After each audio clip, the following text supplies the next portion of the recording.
Halo semuanya, kembali lagi di sini dengan saya Chandra. Kali ini saya akan membawakan alur cerita filem yang berjudul Rurouni Kenshin. Filem Rurouni Kenshin ini adalah filem Jepang yang dirilis pada tahun 2012 yang dibintangi oleh Takeru Sato dan Emi Takei. Filem ini menceritakan kisah pengembara bernama Himura Kenshin yang dulunya dikenal sebagai pembunuh bayaran Hitokiri Battosai. Tapi setelah perang Bakumatsu, Himura Kenshin memutuskan untuk pensiun dari menjadi pembunuh bayaran yang kejam. Dan dia memilih mengembara ke seluruh Jepang untuk menawarkan perlindungan dan bantuan kepada yang membutuhkan. Sebagai penembus dirinya karena telah menjadi pembunuh bayaran yang sangat sadis dan kejam pada masa lalu.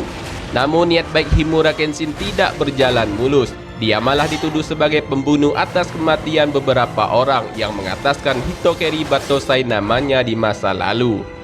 Pertanyaannya, akankah Himura Kenshin kembali menjadi pembunuh seperti dulu lagi? Atau tetap bertahan membela kebenaran dan mencari pelaku pembunuh yang mengataskan nama dirinya?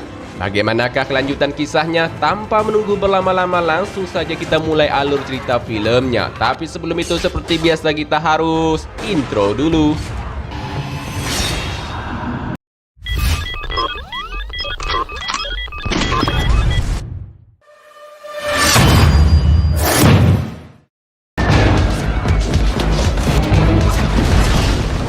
Diceritakan beberapa tahun yang lalu terjadi perang saudara atau pertempuran di Toba Fushimi antara pasukan Nishiki melawan pasukan pemberontak.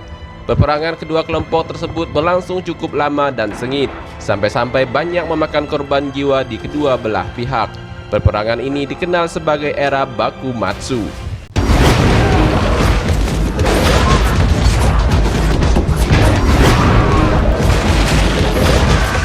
Di sisi lain, dari pihak kepolisian yang dikenal dengan pasukan Shinsengumi dan dikapteni oleh seorang samurai bernama Saito Hajime ikut ambil andil dalam pertempuran tersebut untuk melawan pemberontak. Di medan perang, tampak Saito Hajime sedang mencari Battosai, sang pembantai berdarah dingin dari pihak musuh. Pria itu bernama Himura Battosai yang lebih dikenal dengan julukan Hitokiri Battosai atau Battosai pembantai dari Kyoto. Himura Battosai merupakan seorang samurai yang sangat hebat. Dia pembunuh kelas 1 yang sangat mematikan dan kejam. Bahkan dalam membunuh lawan-lawannya, dia sangat jarang sekali terluka sedikit pun. Himura Battosai sangat ditakuti karena sifat membunuhnya yang kejam dan terkenal dengan juga pedang mata terbaliknya.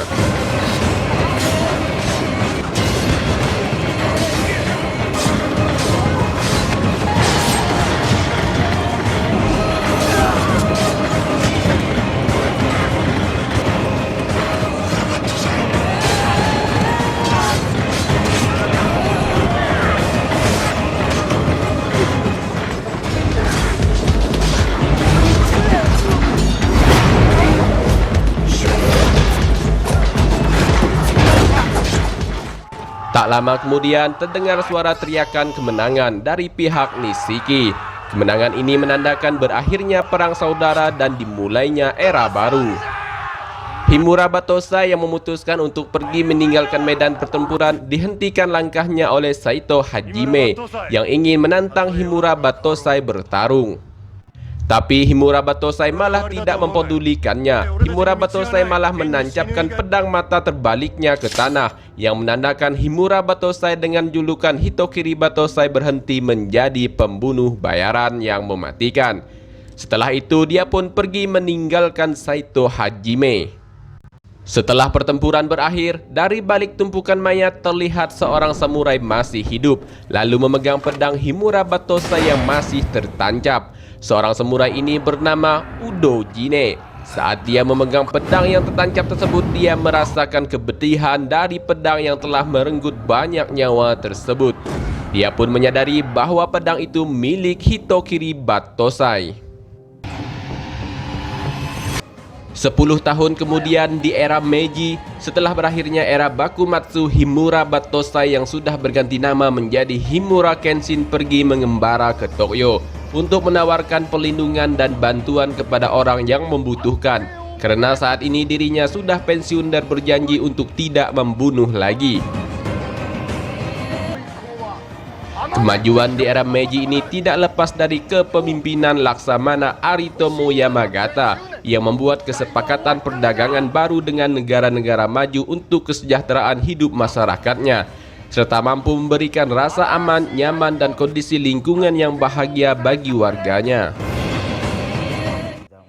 Di tempat lain, kita berkenalan dengan Takeda Kanryu, seorang pengusaha kaya yang jahat, kejam, dan seorang kriminal yang memproduksi dan menyebarkan opium. Di dalam ruangan kerjanya, Kanryu kedatangan Takani Megumi, seorang wanita yang dikerja paksa oleh Kanryu untuk mengurus produksi opium. Setelah selesai menghadap, Megumi dan 5 orang rekan kerjanya pun pergi.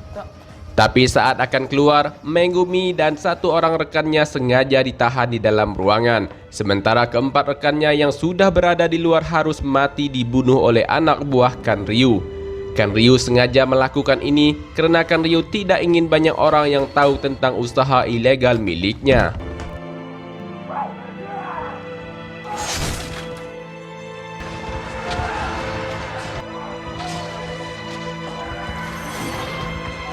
Sementara 1 orang rekan kerja Megumi yang masih hidup bersamanya di dalam ruangan berhasil kabur melewati jendela setelah dirinya takut akan dibunuh seperti keempat orang temannya.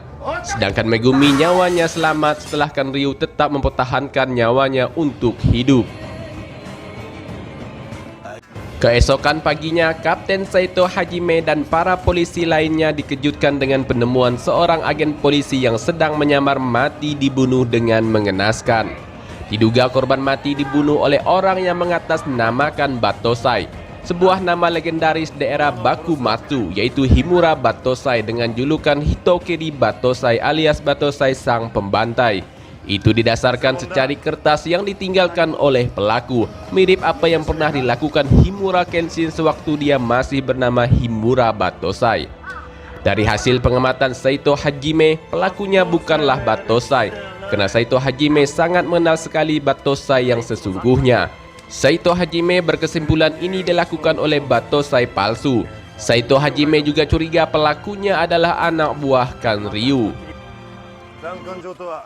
Saat dalam perjalanan, Himura Kenshin melihat sebuah pengumuman berita tentang pembunuhan yang dilakukan oleh Battosai sang pembantai. Saat sedang membaca pengumuman, dari belakang dirinya mendapat todongan pedang dari seorang wanita cantik bernama Kamiya Kaoru. Kaoru mengira Himura Kenshin adalah seorang Battosai sang pembunuh yang terkenal itu. Himura Kenshin yang hanya diam saja langsung diserang oleh Kaoru dengan pedangnya. Setelah Himura Kenshin terjatuh, barulah dirinya mengatakan pada Kaoru bahwa dia bukan Battosai yang sedang dicari-cari selama ini. Dia hanya seorang pengembara yang memiliki pedang mata terbalik. Kaoru yang merasa bersalah pada Himura Kenshin lalu memberikan sapu tangannya kepada Himura Kenshin untuk membersihkan kotoran debu di pakaiannya. Setelah itu Kaoru pun memberitahu Himura Kenshin tentang berita di pengumuman itu. Kaoru mengatakan sudah beberapa bulan ini banyak orang yang mati dibunuh oleh orang yang mengatasnamakan Battosai, persis sama dengan yang pernah terjadi di beberapa tahun silam. Setelah memberitahu Himura Kenshin, Kaoru pun pamit pergi. Di kediaman Kanryu, dirinya kedatangan Saito Hajime. Maksud dan tujuan Saito Hajime menemui Kanryu untuk menunjukkan secari kertas yang ditinggalkan oleh pelaku pembunuh yang mengatasnamakan Battosai. Saito Hajime menyangka bahwa ini semua ulah Kanryu dan anak buahnya. Secara Saito Hajime sudah mengetahui bisnis ilegal yang dilakukan oleh Kanryu. Hanya saja Kanryu belum memiliki bukti yang kuat. Kanryu sendiri menyangkal tuduhan yang dilayangkan kepada dirinya. Bahkan salah satu anak buah Kanryu mengatakan jika Saito Hajime ingin menggeledah tempat usaha Kanryu, maka Saito Hajime wajib membawa surat perintah resmi. Tapi jika tidak, silahkan pergi dari sekarang juga.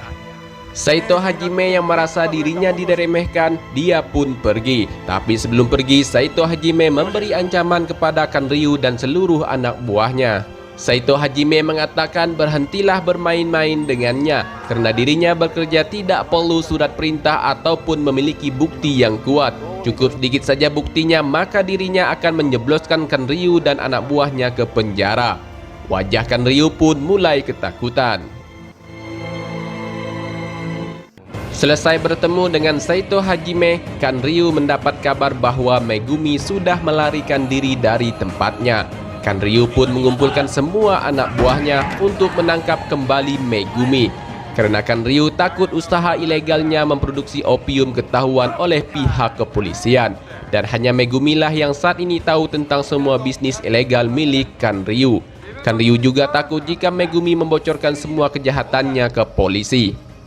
Akhirnya satu anak buah Kan Ryu bernama Udo Jine meminta kepada Kan Ryu agar dirinya saja yang pergi menangkap Megumi. Kan Ryu pun mengizinkan Udo Jine untuk menangkap Megumi. Udo Jine adalah seorang samurai yang masih hidup saat perang saudara di era Bakumatsu di awal film tadi. Diketahui Megumi melarikan diri ke kantor polisi untuk meminta perlindungan. Namun saat sedang memberikan keterangan, tiba-tiba kantor polisi setempat mendapat serangan dari Udo Jine.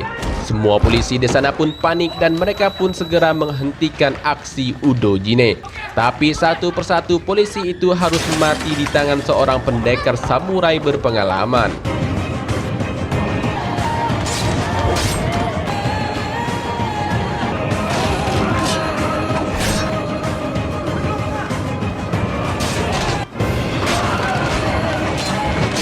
Dalam aksinya, Udo Jine membunuh semua polisi itu tanpa ampun, brutal dan sangat kejam dengan pedang yang dimilikinya.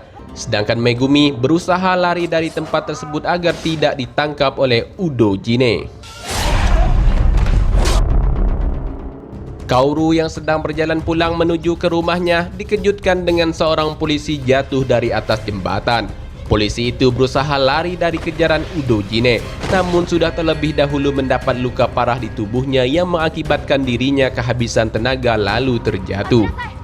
Tak lama kemudian muncul Udo Jine dengan mengenakan topi bertenun bambu, yang mana penampilan tersebut mirip seperti Batosa yang sedang dicari-cari selama ini. Kaoru yang melihat itu seperti seorang Batosa yang ada di pengumuman sebelumnya, dia pun langsung mengeluarkan pedangnya untuk berjaga-jaga. Kaoru yang tidak memiliki skill bertarung yang bagus harus terjatuh setelah mendapat pukulan dari Udo Jine. Saat akan dibunuh oleh Udo Jine, Himura Kenshin datang membantu menyelamatkan nyawa Kaoru. Setelah itu mereka berdua pun langsung kabur dari sana.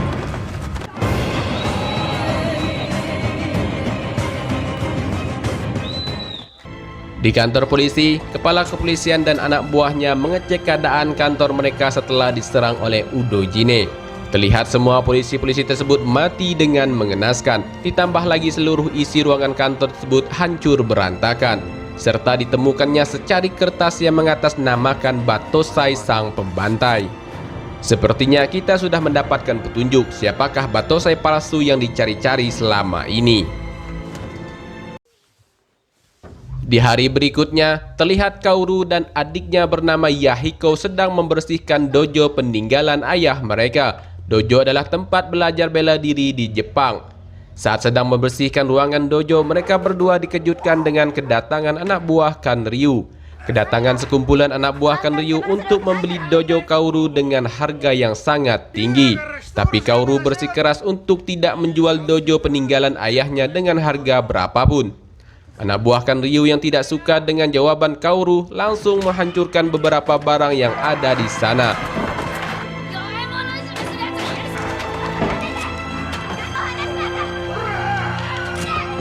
Kaoru dan adiknya tidak bisa berbuat banyak untuk melawan semua anak buah Kan Ryu.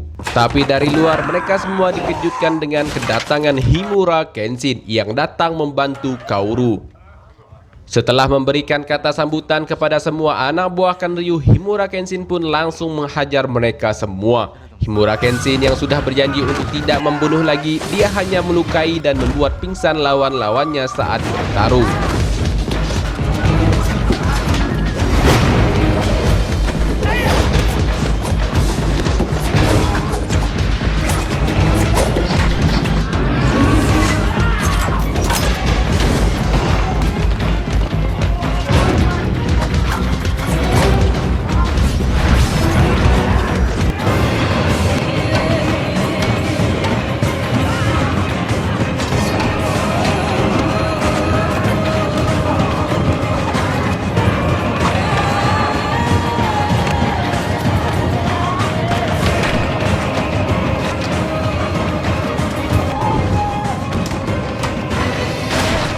Saat selesai bertarung, Kaoru sangat kaget dan kagum dengan kehebatan yang dimiliki oleh Himura Kenshin.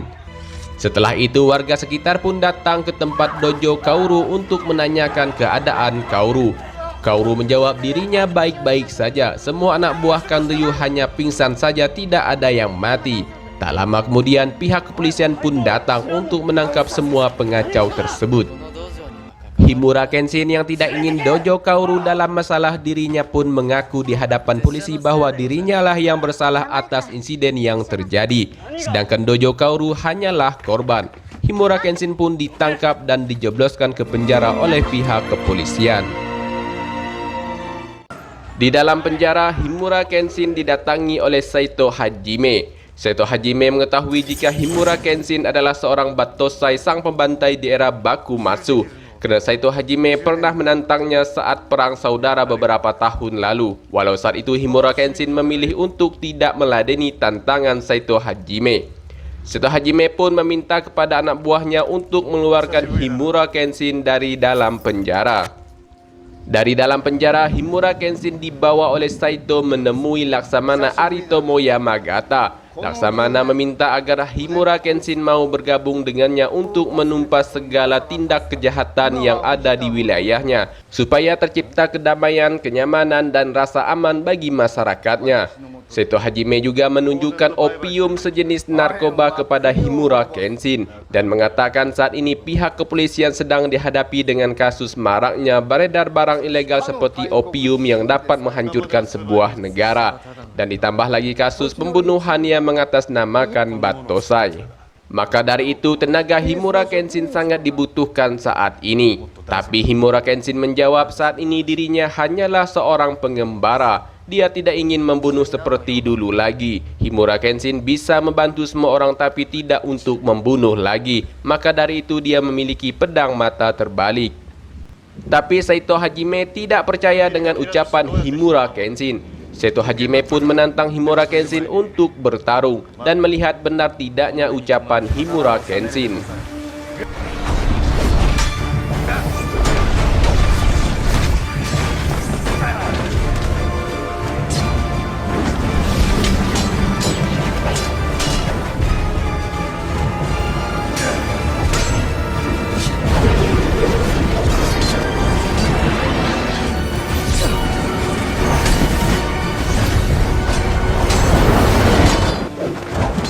Pertarungan keduanya pun dihentikan oleh Laksamana Aritomo Yamagata setelah melihat Himura Kenshin mendapatkan luka di bahu kanannya.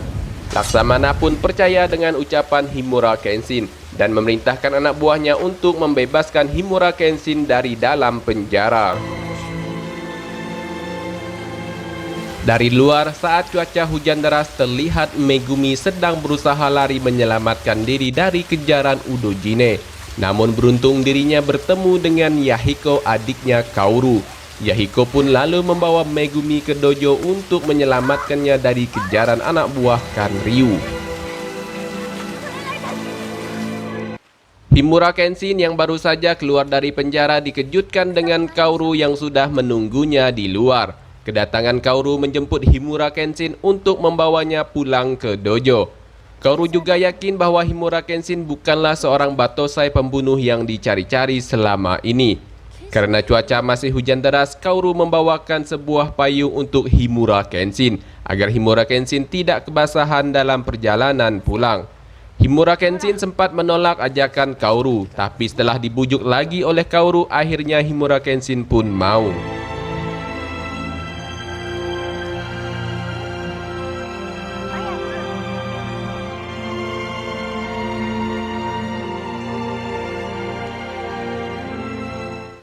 Sesampainya di dojo, Kaoru memperkenalkan adiknya Yahiko kepada Himura Kenshin. Tapi setelah itu Kaoru dikejutkan dengan kehadiran Megumi secara tiba-tiba. Yahiko pun menjelaskan bahwa dirinya lah yang membawa Megumi ke dojo. Megumi pun lalu memperkenalkan dirinya kepada Himura Kenshin.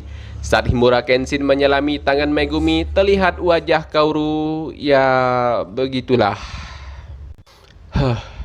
Setelah itu Kaoru pun menyiapkan pakaian ganti untuk Himura Kenshin. Kaoru mengatakan pakaian ini milik almarhum ayahnya.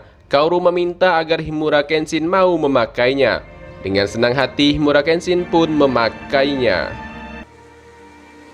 Pada malam harinya, Kaoru membawa mereka semua makan sukiyaki di restoran Akabeko. Saat sedang akan makan, Megumi dengan sengaja menyandarkan kepalanya di bahu Himura Kenshin. Dan lagi-lagi wajah Kaoru seperti... ya, kalian pasti tahu lah ya. Ini sebenarnya film drama cinta apa film action sih? Lanjut lagi dah. Saat sedang makan, tiba-tiba Kanryu dan 3 orang anak buahnya datang ke restoran tersebut. Megumi yang mengetahui hal tersebut segera pergi dari sana untuk bersembunyi. Satu orang anak buah Kanryu memberitahu Kanryu jika ada Himura Kenshin di dalam restoran ini. Dialah yang sudah menghajar semua anak buah Kanryu beberapa waktu yang lalu. Kanryu pun langsung menghampiri Himura Kenshin yang sedang makan. Di hadapan Himura Kenshin, Kanryu dan 3 orang anak buahnya meminta agar Himura Kenshin mau menjadi bagian dari mereka. Dan Kanryu akan memberikan banyak uang jika Himura Kenshin mau. Tapi dengan tegas Himura Kenshin menolaknya. Saat Himura Kenshin sedang dibujuk oleh Kanryu untuk mau bekerja dengannya, dari arah belakang muncul seorang laki-laki pertarung jalanan yang baru saja keluar dari penjara. Dia bernama Sagara Sanosuke. Sanosuke meminta agar pekerjaan itu diberikan saja padanya. Dan untuk membuktikan bahwa dia jago, Sanosuke akan menantang Himura Kenshin, sang pembantai legendaris. Tanpa basa-basi, Himura Kenshin pun mengajak Sanosuke bertarung di luar. Aksi pertarungan mereka berdua pun disaksikan oleh semua pengunjung restoran tersebut. Saat Himura Kenshin sedang lari, Sanosuke menyebut nama asli Himura Kenshin, yaitu Himura Batosai, yang membuat Himura Kenshin langsung menghentikan larinya. Sanosuke juga mengetahui jika Himura Kenshin adalah Batosai, sang pembantai dulunya, di mana Himura Kenshin dulu bekerja untuk kelompok pemberontak bernama Ishin Shishi. Pertarungan mereka berdua pun dilanjutkan kembali.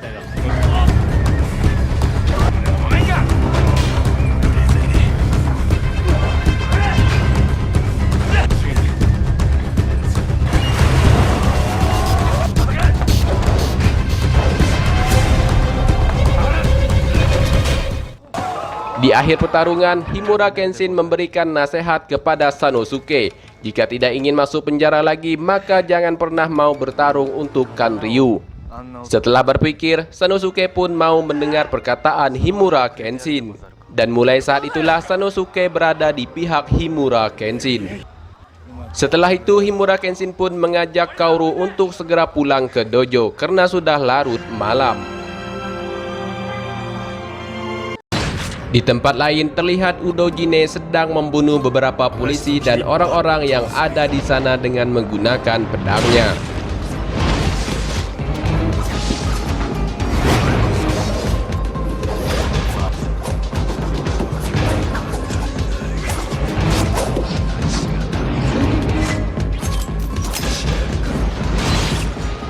Keesokan paginya, Saito Hajime datang ke TKP pembunuhan dan lagi-lagi dia menemukan secari kertas yang ditinggalkan pelaku pembunuhan yang mengatasnamakan Batosai. Dan baru diketahui ternyata orang yang selalu membunuh dan mengaku-ngaku sebagai Batosai adalah Udojine, anak buah Kanryu. Di TKP juga terlihat Himura Kenshin, Kaoru, dan Yahiko sedang melihat korban pembunuhan. Himura Kenshin meminta Kaoru dan Yahiko untuk segera pulang terlebih dahulu karena dirinya akan bertemu dengan Saito Hajime. Saito Hajime memberitahu Himura Kenshin bahwa pelakunya adalah bagian dari orang-orang yang pernah menyerang dojo Kaoru beberapa waktu lalu. Seharusnya Himura Kenshin membunuh mereka semua pada waktu itu supaya tidak ada lagi kekerasan dan nyawa yang melayang sia-sia. Dengan nada marah, Saito Hajime juga mempertanyakan apakah pedang mata terbalik bisa melindungi orang. Setelah itu, Saito Hajime pun pergi. Di dojo Kaoru, seorang pria bertopeng dari anak buah Kanryu datang menemui Megumi untuk memperingatkan Megumi bahwa akan ada bahaya yang datang. Pria bertopeng itu meminta agar Megumi dan teman-temannya untuk berhati-hati jika tidak ingin mati. Setelah itu, pria bertopeng tersebut lalu pergi. Berikutnya, mereka semua dikejutkan dengan seorang warga sekitar dojo yang membawa anaknya sedang sakit untuk meminta tolong Kaoru agar bisa menyembuhkan sakit anaknya dari keracunan air sumur.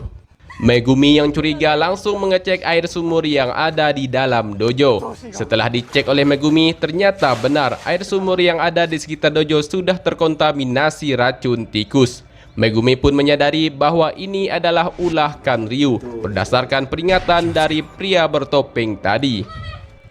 Tak lama kemudian, seorang wanita berteriak memanggil nama Kaoru, meminta tolong anaknya juga keracunan. Anak tersebut sedang digendong oleh Sanosuke.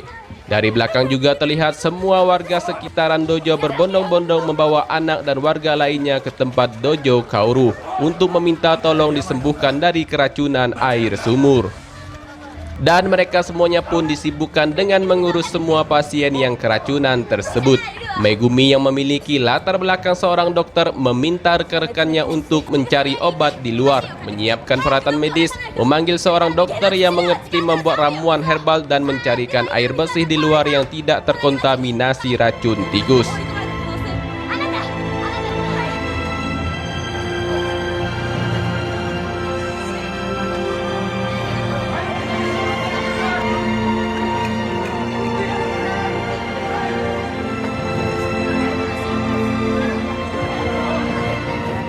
Setelah lama berjuang, akhirnya mereka semua berhasil mengobati semua pasien yang keracunan tersebut. Pada malam harinya, Himura Kenshin mendapat kabar bahwa Megumi pergi ke tempat Kanryu untuk melakukan pembalasan karena telah meracuni sumur sekitaran dojo dengan racun tikus. Menyadari Megumi yang hanya bermodalkan nekat, Himura Kenshin dan Sanosuke pun pergi ke tempat Kanryu untuk membantu menyelamatkan Megumi dan membawanya kembali ke dojo. Kaoru yang berniat untuk ikut pergi menyelamatkan Megumi dilarang oleh Himura Kenshin. Himura meminta agar Kaoru dan Yahiko tetap menjaga dojo sampai mereka kembali. Setibanya Megumi di kediaman Kanryu, dia langsung melancarkan aksinya untuk membunuh Kanryu. Tapi apalah daya, dirinya yang tidak memiliki kemampuan membunuh malah harus menjadi tawanan setelah terlebih dahulu diinjak-injak oleh Kanryu.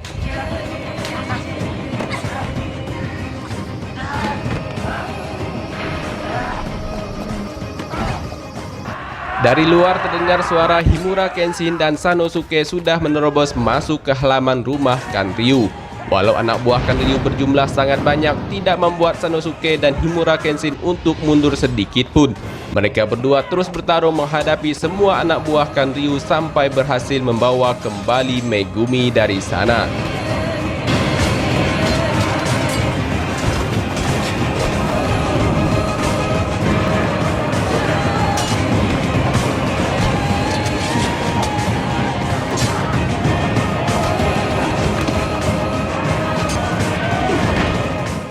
Seperti biasanya, Himura Kenshin bertarung tidak untuk membunuh lawan-lawannya, melainkan hanya membuat mereka semua pingsan dan terluka sedikit saja.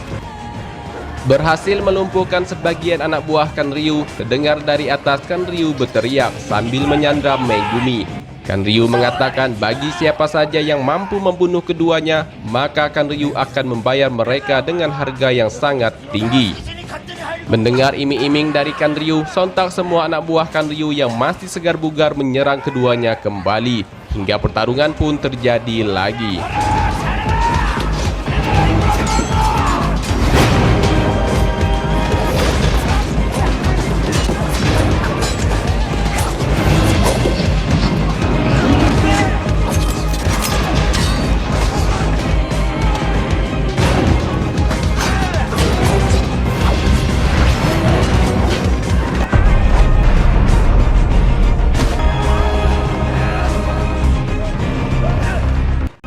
Berhasil melumpuhkan semua anak buah Kanryu di luar, mereka berdua pun masuk ke dalam untuk menghadapi anak buah Kanryu yang lain. Dan yang pastinya kedatangan mereka berdua sudah ditunggu. Di dalam rumah Kanryu, Sanosuke bertarung dengan anak buah Kanryu yang memiliki tinju yang kuat. Sedangkan Himura Kenshin bertarung dengan si pria bertopeng.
Berhasil mengalahkan kedua anak buah Kanryu, kini Himura Kenshin dan Sanosuke harus berhadapan dengan Kanryu dan asisten kepercayaannya di ruang atas. Kanryu yang memiliki senjata senapan Gatling menyulitkan keduanya untuk melakukan penyerangan. Tak lama kemudian, Saito Hajime datang membantu keduanya untuk menangkap Kanryu. Saito Hajime mengatakan senjata yang dimiliki oleh Kanryu hanya bisa bergerak ke satu arah saja. Maka dengan begitu harus ada yang mengalihkan perhatiannya. Akhirnya Sanosuke pun memutuskan untuk menjadi umpan, sementara Himura Kenshin akan menyerang dari arah yang lain untuk mengalih perhatiannya. Dan Saito Hajime akan menyerangnya dari arah depan.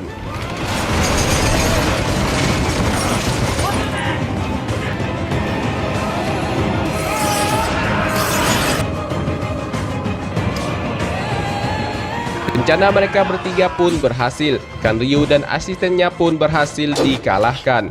Saito Hajime meminta agar Himura Kenshin dan Sanosuke segera pergi menyelamatkan Megumi di ruang atas. Sesampainya di ruang atas, terlihat Megumi sedang diikat kedua tangannya dan dilakban mulutnya dengan kain. Setelah berhasil melepaskan semua ikatan Megumi, Megumi pun memberitahu Himura Kenshin bahwa Kaoru sedang dalam bahaya karena Udojine sedang pergi ke dojo untuk menculik Kaoru. Himura Kenshin pun langsung segera pergi menyelamatkan Kaoru dari tawanan Udojine.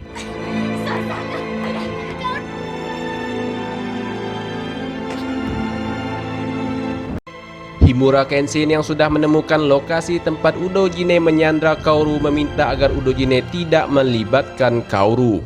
Tapi Udojine malah memancing kemarahan Himura Kenshin dengan cara menendang Kaoru dari atas tangga.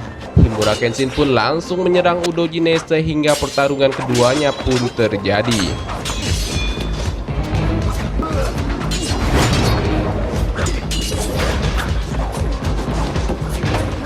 Dalam pertarungannya, Himura Kenshin mendapat satu tusukan di dada kirinya yang membuat Kaoru teriak melihatnya. Tapi Himura Kenshin berhasil melawan balik Udojine.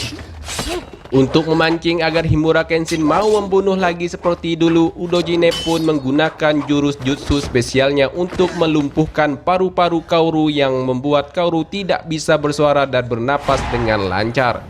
Jutsu Udojine hanya bisa digagalkan dengan membunuh Jine sebelum melewati waktu 2 menit.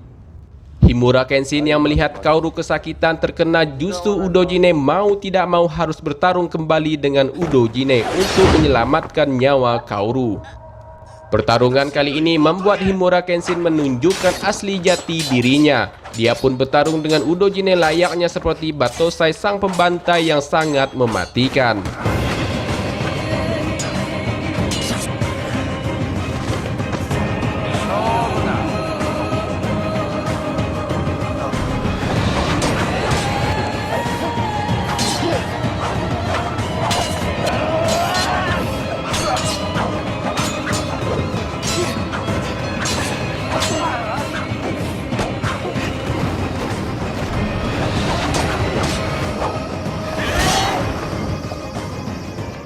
Waktu yang masih tersisa sedikit membuat Himura Kenshin harus mengeluarkan jurus andalannya, teknik Hiten Mitsurigi Ryu Butau Jutsu Shoryusen yang berhasil mematahkan sikut kanan Udojine sehingga otot tangan Udojine lumpuh.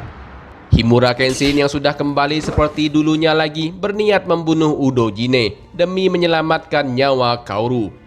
Himura Kenshin pun membalikkan mata pedangnya ke arah depan untuk menghabisi nyawa Udojine agar Kaoru bisa lepas dari jutsunya Udojine.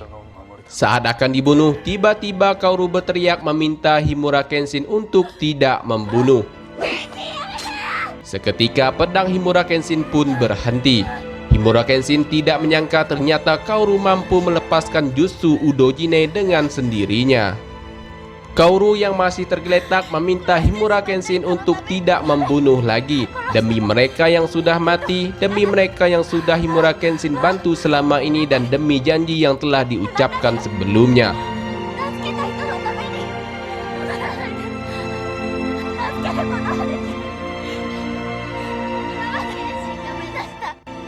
Himura Kenshin pun tidak jadi membunuh Udojine, tapi Udojine mati tertusuk oleh pedangnya sendiri.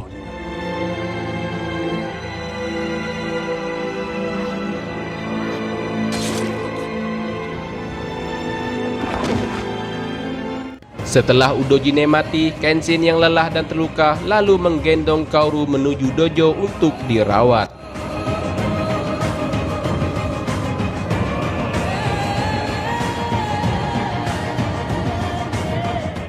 Di kediaman rumah Kanryu, terlihat polisi setempat sedang melakukan penggeledahan dan penangkapan semua anak buah Kanryu dan termasuk Kanryu sendiri dalam kasus bisnis narkoba yang mereka jalankan selama ini serta kasus-kasus kriminal lainnya. Sementara di dojo, Kaoru yang sudah sadar dari pingsannya langsung bangun dari tempat tidurnya untuk mencari Himura Kenshin. Kaoru yang mencari sudah kesana kemari menyusuri ruangan dojo tidak menemukan Himura Kenshin. Yahiko dan Megumi yang sedang masak kebingungan melihat tingkah Kaoru yang tiba-tiba mencari Himura Kenshin. Kaoru yang takut Himura Kenshin pergi jauh darinya, dia pun pergi mencari keluar. Dan ternyata Himura Kenshin sedang berada di depan dojo sambil membawa sekeranjang sayur-sayuran. Yahiko, Megumi, dan Sanosuke pun ikut keluar melihat Kaoru.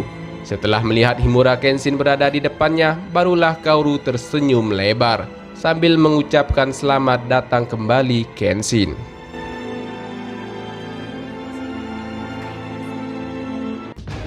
Dan film pun tamat. Terima kasih buat kalian yang sudah menonton alur cerita film ini. Mohon maaf jika ada salah kata dalam penyampaian. Jangan lupa bantu like, komen, dan subscribe channel YouTube ini. Saya Chandra, sampai jumpa lagi di video alur cerita film berikutnya.